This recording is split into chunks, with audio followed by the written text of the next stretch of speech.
Երաշխավորված խաղաղությունը մի վիճակ է, երբ մարդն իր կյանքը ծրագրում է ոչ թե մեկ ամսվա, այլ տարիների կտրվածքով, երբ ծնողները հանգիստ մտածում են իրենց երեխաների ապագայի մասին, երբ երիտասարդները մտածում են հայրենիքում մնալու, կայանալու եւ ընտանիք կազմելու մասին։ Գագիկ Ծառուկյանի առաջարկած նոր կոնցեպտի այս ու մի շարք այլ դրվագներ են քաղաքացիներն առանձնացնում, ցանկություն հայտնելով, որ այն դառնա քաղաքական օրակարգի մաս։ Այսօր եմ ծանոթացել Գագիկ Ծառուկյանի հայտարարությանը,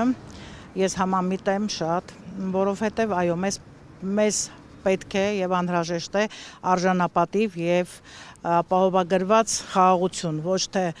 մուրացկանություն կամ չգիտեմ ինչուն։ Մեզ պետք է տնտեսության աճ, մեզ պետք է զարգացում, մեզ պետք է հզոր բանակ։ Այս իշխանությունը խաղաղության է գնում միայն փողզիչումներով, որը մեզ սազական չի, այսպես ասած, մենք չենք ուզում այդպիսի խաղաղություն, որ մի կտոր կտրի տա, ինչ որ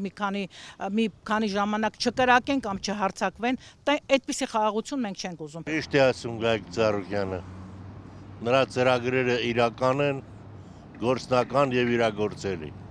Այս կառավարությունը ծրագիր չունի։ Եթե մի կառավարություն ծրագիր չունի,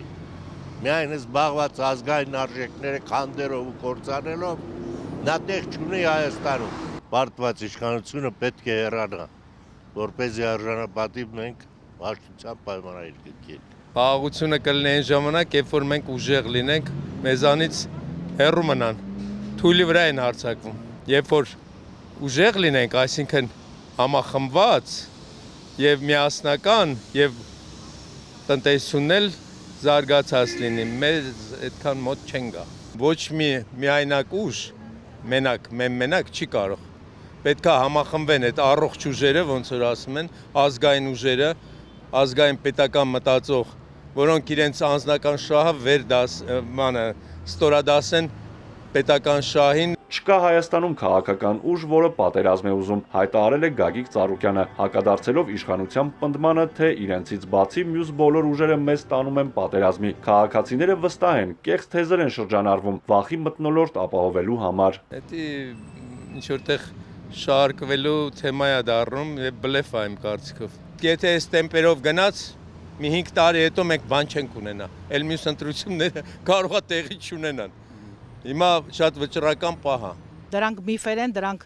ժողովրդին վախեցնելու, դրանք հիասթափեցնելու, հուսահատեցնելու միջոցներ են, գործիքներ են։ Եթե մնա իշխանությունը, մենք չենք լինի Հայաստանը եւ առհասարակ հայ տեսակը։ Եթե այն ժամանակ մենք ունեինք շանսեր որոշ հարցերում պատերազմից, բախումներից խուսափելու, այսօր կոչի թելով պատերազմը մեր գլխին կախած է։ Այն ժամանակ ունեինք բրոնիժիլետ Արցախ, այսօր նույնիսկ բրոնիժիլետ Սյունիք չունենք։ Ցավոք։ Ժողովուրդը պատերազմ չի ուզում, կարծում եմ, ոչ մի նորմալ բանական մարդ պատերազմ չի ուզում։ Պետք է առնվազն աննորմալ լինել, որ պատերազմ ուզել։ Ես 10-րդ դասարանից հետո ոչ մի տեղ չեմ սովորել։ Ինձ էլ տանեք վարչապետ դնեք, ես այս տիպի խաղաղություն ես էլ կբերեմ։ Ես վստահ եմ, բացի իրանցից ով էլ գա, իրանք պատերազմ չի լինելու։ Մարդիկ համամիտ են, որ երաշխավորված խաղաղության հիմքում երկրի վերականգնման գաղափարը պետք է լինի, եւ այն պետք է իրականություն դառնա բանիմաց մարդկանց, կարող ուժերի ու անհատների միասնական ճանապարհով։ Արթուր Հակոբյան, Հարություն Հովսեփյան, Էպիկենտրոն։